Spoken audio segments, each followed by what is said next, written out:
evening, everyone. Welcome to our GratiTuesday. My name is Karen, and I'm one of your capital recovery coaches. Hi, I'm Raina. I'm one of the capital recovery coaches here tonight. So it's our GratiTuesdays where we go over different activities and topics, all having to do with gratitude. But first, we're going to give you some stuff that's going on in the center. We have row. Our last row outing for June is going to be this Thursday at 10 a.m. at Spirit and Truth Ministries, which is 700 East Landis Ave in Vineland. It's actually like a bigger event than the rest of the row. They have meals, they have showers, a mobile barber for haircuts, and anything that people are in need of for the day, clothes and that sort of thing. And then the first one we have in July is going to be on the 6th in Upper Deerfield at Countryside Village, Deerfield Drive in Seabrook.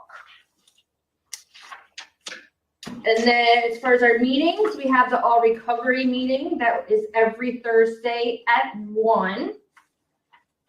And then I think you have the other 2 or 3. Yeah, so we still have our coffee and conversation going on every Tuesday. It's actually our first meeting for Tuesday. It's scheduled at 2. We also have our men in training, which is scheduled for 5 p.m. on Tuesdays. And then our family meetings, which is every 3rd Saturday of each month, from 12 to 1. And the next coming family meeting we are having is on July 16th. That's going to be our 3rd Saturday for that month. And then also, if anyone is looking for peer support, access to treatment, or ongoing peer support, you can call the Capital Recovery Center here directly at 856-391-7449, or you are welcome to stop in, and we're at 72 North Pearl Street in Bridgeton. So we would love to see you. Come join one of our online and hopefully more in-person meetings. Yes, so all our meetings are, although you may see us virtually, they are also in person. So we welcome anyone who would like to stop by and do this meeting with us. So we're going to talk about self-compassion. We did an activity last family meeting that we had. It's a baggie. I call it an encouragement baggie, where we placed our challenges on the outside of the bag, and then we passed it around and placed encouragement words inside. But we're going to talk about a little bit more about self-compassion and how to practice self-compassion, and then we'll relate what we learned into the activity that we did. Okay, so you would like to, sure. How to practice self-compassion, and this is from therapistaid.com. So self-compassion means showing kindness to yourself. It means accepting yourself for who you are, imperfections and all. Self-compassion does not mean giving up on growth and self-improvement.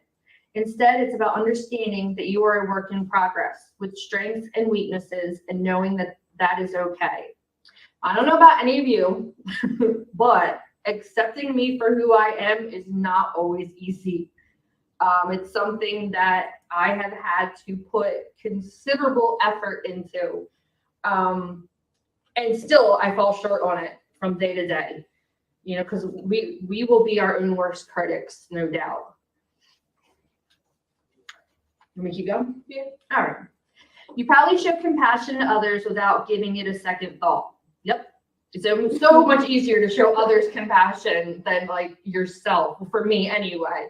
Like I can be very empathetic for others, but imagine your best friend just went through a breakup. They tell you the story and you listen from start to finish. Your friend isn't perfect, but they deserve to be happy. You reassure them that they'll get through this. They're a catch and they'll be okay. You don't judge your friend. You don't tell them they are not worthy or that they need to change. You show your friend compassion. So instead of telling, because listen, as friends, especially girlfriends, we can immediately want to jump to that's right and hell with him and that sort of like behavior. But it's so much better to actually listen to what the person's saying instead of just jumping in, at one bad part and then taking it down that route. It's so much better just to let them get everything out and tell you how they're feeling about it, not you being like, well, you need to do this, or, any of that kind of thing. And for many people, it's easy to show compassion to others. Family, friends, pets, strangers, and even TV characters are met with kindness and understanding despite their flaws. TV characters, that's a different one.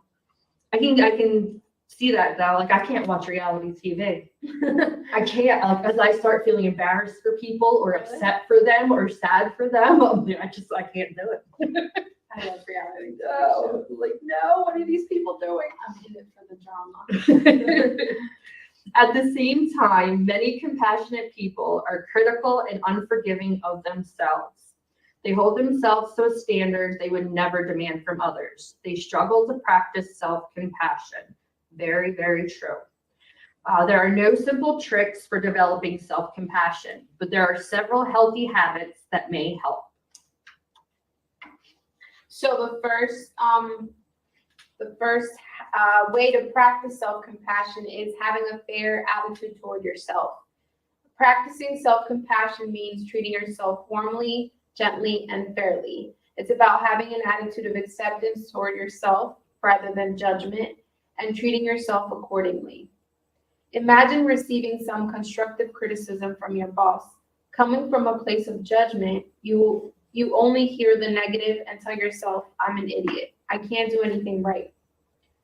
However, coming from a place of fairness and acceptance, you hear the whole message and tell yourself, there are definitely things I can work on, but I'm doing a good job overall. Yeah, you don't want to jump on that negative path right away. And I know a lot of times people who are in a position like managers and supervisors, they use that little sandwich technique where they'll tell you something good, then they'll tell you what's going on, and then they'll wrap it up with something good. And there's a reason for that, because you don't want to focus so much on that one little thing that's wrong. You want to know that you still have good, characteristics and good aspects of what you're doing, but this just needs some work. Self-compassionate people believe that they are good, well-meaning, and competent. When they make a mistake at work, it's just that, a single mistake. Mm-hmm. People who are not self-compassionate often assume the worst about themselves. A mistake at work is viewed as something much bigger, such as a personal failing. Mm-hmm. When you're critical and judgmental of yourself, you're more likely to experience unhappiness, insecurity, and anxiety. When you treat yourself fairly, you are better able to manage these uncomfortable feelings. So I know for being someone in recovery, having that insecurity and anxiety, especially when you're new to recovery, because it's all unfamiliar territory. So there's a lot of insecurity. I can't do this. I'm not good enough for this. I'm not worthy of this. All those things that play through our heads, that are trying to take us out before we even give ourselves a chance to, move forward. So if you're experiencing any negative thinking, challenge your negative thoughts. For instance, having a fair attitude toward yourself looks like, I may have said the wrong thing, I'll get it right next time, versus I may have said the wrong thing, I'm the worst. And then I made a mistake, I'm only human. That's practicing self-compassion, versus I made a mistake, I always mess up. And there's a part of self-awareness and self-acceptance, and the positive one, the first one, and self-pity in the second one. And that self-pity, I know, can be like a downfall for a lot of people. Like, I suffered with that for a long time. Like I felt sorry for myself. Everything was everybody else's fault. I'm just worthless. I'm no good. You'll be better off without me. Like, that whole line of thinking, instead of being like, okay, I'm good at this. I can do this, and focusing on that. And like, to say the wrong thing, next time I'll get it right. I struggle with this with my kids all the time. So a lot of times I will text them and then I'll read it and make sure how I'm saying it, probably rewrite it. But I want to make sure that when I'm offering advice or I'm giving my opinion, that it's coming from a loving place. But a lot of times I hear, you didn't have to tell me that. You didn't need to say that. But I listen to it and I try and do better the next time. Right. That's all you can do. Mhm. Accept it and work on it and be better. You learn from it, yeah. So the next part here, accept yourself for who you are, rather than trying to be someone else. Many of us have ideas about who we should be. A man might believe he has to be strong, brave, and outgoing. A mother might believe she always has to put her needs last. For many, not matching these ideals feels like a flaw. In reality, humans aren't so simple. While some men are strong, brave, and outgoing, others are shy, emotional, and cautious. While some mothers do put their needs last, others value their career as much as their family life. It sounds like a cliche, but everyone is different, and that's okay. What works for one is not going to work for another. And that's what makes us all unique. People who are self-compassionate accept themselves for who they are rather than who they should be. Not only that, but they often take pride in their unique characteristics. For example, a self-compassionate man who is emotional might view himself as being deeply connected to others rather than having a weakness. I like that. We hear that a lot. Like, I'm in a 12-step program, and a lot of the men will tell you that trying to be tough and masculine and all that, it's actually a lot of times is what causes men to relapse. Like, I can do this. I'm like that whole tough guy mentality, while somebody who, is connected to emotions and somebody that's exploring them and growing, they have a better chance at, having continued recovery. Self-acceptance does not mean loving every little thing about yourself or believing you are perfect. It means accepting yourself for who you are rather than who you are not. If you don't want to get conceited or egotistical, cross over that line. No, self-acceptance isn't just about gender roles. It includes personality, interests, sexuality, religion, abilities, appearance, and anything else that makes you who you are. Nice. Because really, these days, there's just so much diversity. Mm-hmm. And so much that is so widely accepted. It's amazing that I feel like people are freer to be themselves in a lot of cases, especially when it comes to talk about gender roles and that sort of thing. Like, I know my youngest daughter and her boyfriend, they don't have that typical role. Mm-hmm. You know what I mean? They have what works for them and they work great together.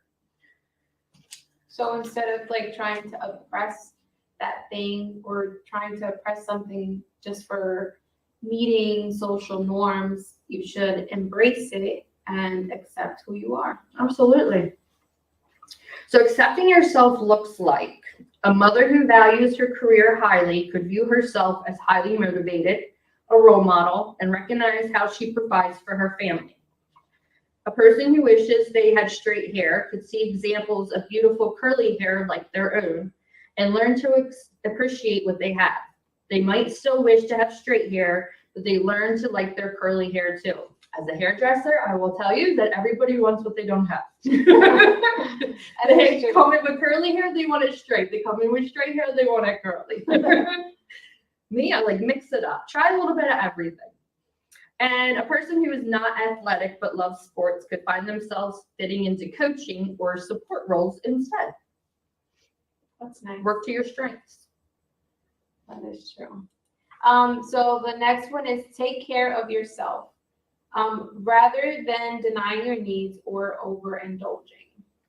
Even when life gets busy, it's important to look out for your own health and happiness and take care of your needs. This means eating regular meals, getting enough sleep, taking time for fun and relaxation, or whatever it is you need. Taking care of yourself is not the same as spoiling or overindulging. For example, taking a break to eat a healthy meal is not the same as eating whatever you want, whenever you want. So I guess like a balance. Don't overdo it. Yeah. This might be easier to understand when you think about caring for someone else. If you're caring for a young child, you don't ignore them when they're hungry. But that doesn't mean you give them an ice cream sundae for breakfast. You think about what's best for them and take care of their needs accordingly. That's a good analogy. Yeah. And as a grandparent, it's a little harder to do. Caring for yourself requires a balance between immediate needs and long-term goals. For example, if you've been studying for hours, it's reasonable to take a break. However, if you want to pass an exam, you do need to study at some point. Sometimes long-term goals require discomfort, such as studying or exercising when you'd rather relax on the couch. There's no simple answer for how much discomfort or sacrifice a person should make. It depends on the individual and their goals. But it's important to have an awareness of your own needs and a balance that works for you. Yeah, self-care is huge. For the longest time, I always felt like I had to go. And then like I just stopped and not realizing that I had never done anything to take care of myself. Not physically, not mentally, not emotionally, like everything had just gone to the wayside, and it starts to break you down. So you've got to make sure that you're taking care of you so you can take care of others. That's definitely true. Mm-hmm. That's also like, I found it difficult for myself because it was hard for me to say no because I was afraid to disappoint others. Mm-hmm. So then I put too much on my plate, but I ended up disappointing them anyway because I wasn't there 100%. So I learned to accept what I can handle and without compromising, myself. On that balance. Yeah. So self-care tips. Self-care habits might include taking the day off work to relax, eating a healthy meal when you're hungry, exercising regularly but taking rest days as needed. Don't beat your body up. Rewarding yourself with a treat when you meet a goal. Like a puppy. Now, these are all good, like a mental health day.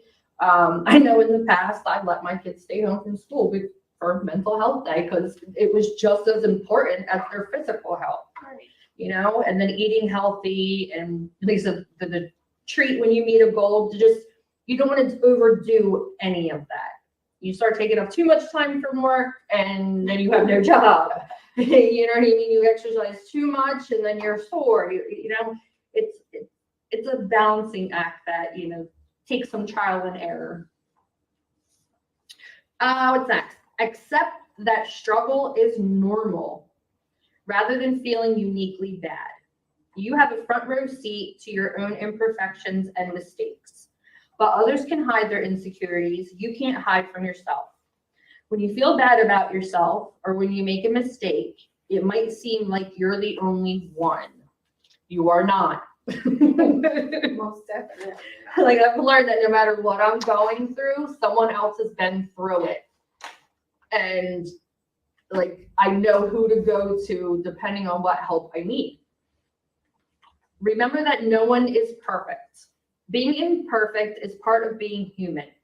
Everyone has bad days, loses their temper, and makes mistakes. Sometimes those mistakes are really big. Whatever your struggle, try to put it in perspective. Know that it's normal to have flaws and make mistakes, even if you don't always see them in others. everyone has bad days, loses temper, and makes mistakes. And it's important too to come back from it. So like recognize it, you know what I mean? Take note of it and just try not to make the same mistake twice. Mm-hmm.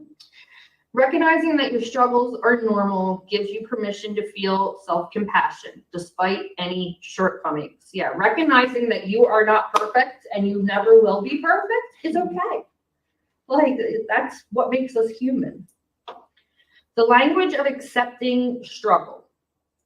No one is perfect. Everyone makes mistakes. Everyone feels sad sometimes. That is normal. I'm not the first person to make this mistake. That's good. So don't keep trying to chase that perfection. Mm-hmm. You won't find it. It's just like everybody has. I used to sound so horrible. I used to tell my kids, "You're not special," and not that they don't have like these unique qualities and they're not good at things and have like wonderful talents and all, but just you are just another person going through your life. Like everybody has to do it. Like. It sounds harsh, but it's reality. Yeah, it's not like, you know. The next one is practice mindful awareness rather than getting caught up in thoughts and feelings. Mindfulness means taking a step back from your thoughts and emotions and seeing them objectively. So like Raina says, when you're having bad days or you lose your temper or you make mistakes, don't just dwell on them, but come back from them. Mm-hmm. This is how you see others' thoughts and feelings logically and from a distance. Creating distance from your own thoughts and feelings lessens the power they have over you. Yeah, because feelings pass. You know, they're not going to be there forever, and they will pass, and, you know, the sun will come out again. In addition to creating distance, mindfulness will help you become accepting of your feelings. It's common to think, I shouldn't be sad or I shouldn't be angry. Mindfulness lets you acknowledge your feelings without the need to change them. I shouldn't be angry becomes I am angry, and that is okay. Yeah, it's okay to feel. Regardless of how you're feeling, you're allowed to feel that way.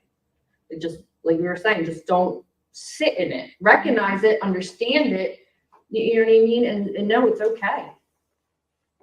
Mindfulness builds self-compassion by creating perspective and acceptance of your thoughts and feelings. This lets you take control of your life rather than being at the whim of your emotions. Additionally, mindfulness will help you practice other self-compassion habits like recognizing when you are being judgmental toward yourself, ignoring your needs, or failing to see your struggles as normal. Learning to view your experiences mindfully makes everything else easier. When you take a step back, you can see things more clearly. So it's kind of good, like at the end of the day, you know, just sit back, reflect on the day, you know, where did I do well? Where could I have used some improvement?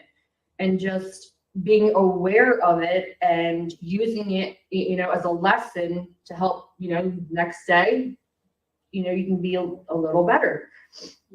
And I've done this a lot lately. I was talking to my friends last time about my conversations I have with myself, and now I say my middle name is Lisbeth, so I'm like, now I have conversations with Lisbeth. That's what I say instead of saying, you know, I'm just sitting there talking to myself. That's cute. So the language of did I read that? The language of mindful awareness. I am treating myself judgmentally. I know I'm not being fair to myself. I feel angry at myself, but that does not mean I'm a bad person. Mm-hmm. I am caught up in this problem, but it is not the end of the world. Yeah. And I always tell people, like, when I'm like, I can give you one piece of advice, is to not make a permanent decision on a temporary feeling. Because like it says, you know what I mean? I may be feeling this right now, but it's not the end of the world.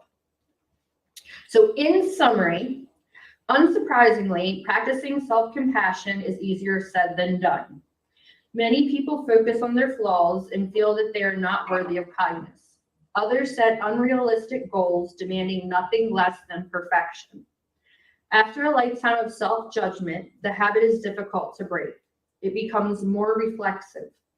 But with practice, these reflexes can be unlearned and replaced with self-compassion. It's like any other behavior. If that's all you know, you have to, unlearn and try something new. Yep. And So, go ahead. So I was just gonna read what it said. Accept your imperfections, be kind to yourself, and love yourself. Yes. All right, so like I mentioned earlier, we did this activity last Saturday, and on the outside of the bag, we wrote down things that we struggle with, 3 things that we struggle with. And since we're talking about self-compassion, we have to accept that, again, we're not perfect, and be mindful of what things we would like to work on. Mm-hmm. So as a group, we passed our baggies around, and everyone took the time to observe our bags, take one of whatever we wrote outside of our bags, and write either a piece of advice, an encouragement, or anything that came to mind, which is why I call these encouragement baggies. So Raina and I are going to share our baggies, and I'm going to go first. So on the outside of my baggies, my bag, the things that I struggle with is saying no, punctuality, and stress. You want to share yours? Yeah, so on mine, I wrote boundaries, which a lot like Karen's is saying no.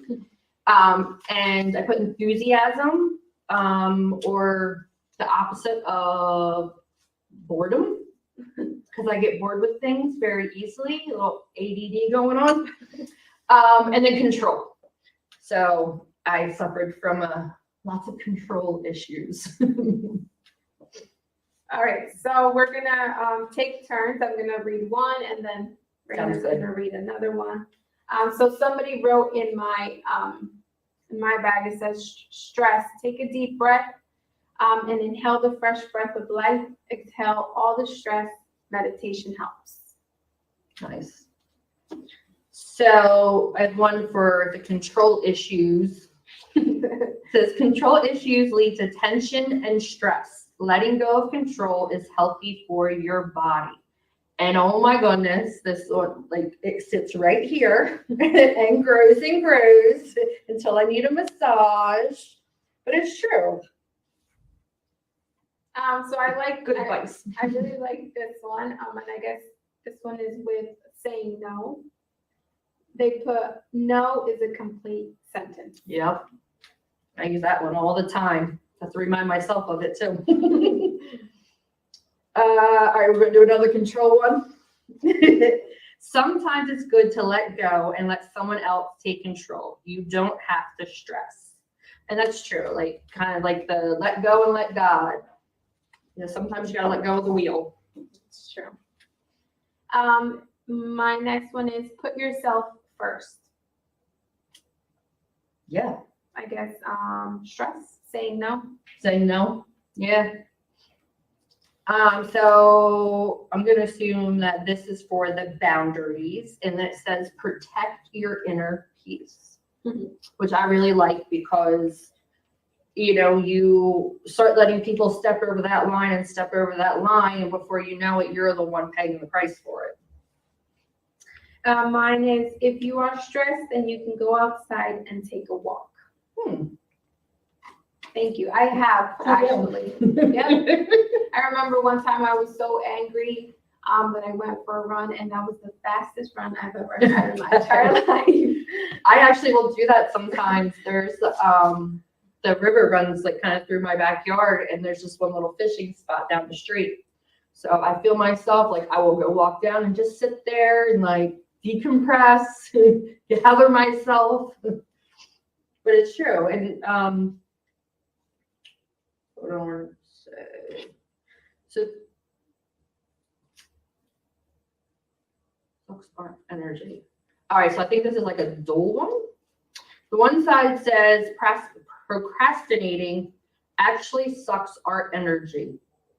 Then you're just worried about it all the time. And then the other side says Motivation follows action. Take the smallest action towards your goal and get moving. That's good. Yeah. My next one says, take time for yourself. Do things that make you happy or help you relax. Yeah, it's good to have like Stress. hobbies and things that are just for you. So these, how do you have so many more than me? I only have 2 left. Oh, you still have that one on the bottom. I'm like, man, where'd she get all them? All right, so I'll read the last 2 since you just have 1 left. And these 2 go with the boundaries. This one says boundaries equals self-care. That's what we were talking earlier about, like that self-care, like in saying no. And then I like this one. Don't set yourself on fire to keep others warm. That is a good one. Yeah, I like that one a lot. My last one is saying no is self-care. Absolutely. Which is, like I said, something I struggle with, but that I'm every day trying to work on it. Mm-hmm. And every time I do get an instance where I get the opportunity to choose to say no, and I actually go through with it and saying no, I feel so proud of myself. I'm like, I did it. I said no. It's like a big accomplishment for me. It's not easy. Like, I don't know, like when I first started saying no, I would go into this long explanation. Yeah. Like, I need a ride. I'm like, no, I can't. I gotta do this, da, da, da, da. And I'm like, why am I telling you all this? Yeah. I can't. Like, but that's hard to just do. It takes practice. But definitely. Yeah. And then I'm like contemplating after saying no. I'm like, oh, maybe I should have. Maybe I could have done this and that. But I'm like, no. Don't let that guilt get to you. Mm-hmm. I said it. It's done. I feel better. Yeah, absolutely.